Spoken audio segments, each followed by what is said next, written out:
అయ్యో రామ! ఈరోజు పొద్దున్న లేవంగానే ఎవరి ముఖం చూసినో ఏమో అబ్బా! నా పప్పయితే మొత్తం బొగ్గు బొగ్గయ్యేది. జర్రట్లా తప్పించుకున్నా అనుకోండి. లేకపోతే మా ఆయనతో నాకుండేది పెద్ద గొడవే అయ్యేదనుకోండి ఈరోజు. అయ్యో అక్క అసలేమైంది చెప్తావా? ఆగురు ఆగురు వీడియో స్క్రోల్ చేయకుండి చెప్తాను. ఇక పాలకూర పప్పు చేద్దామని అయితే చక్కగా ఉడకబెట్టేసినాను. అది బాగా ఉడికిపోయింది.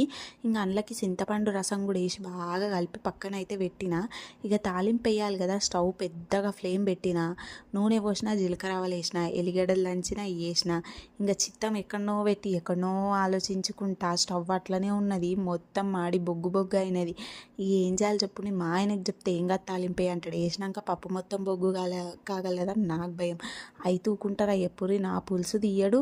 ఇంకా అందుకని చెప్పి మళ్ళీ ఏం చేసిన అంటే అదే నూనెని వడగట్టేసి అదే నూనెలో మళ్ళీ వేరే జీలకర్ర ఆవాలు వేసి కరివేపాకు వేసి ఒక 2 ఎల్లిపాయలు ఉంటాయి దంచి వేసి ఎండుమిర్చి వేసి పప్పు అయితే పోసేసినాను.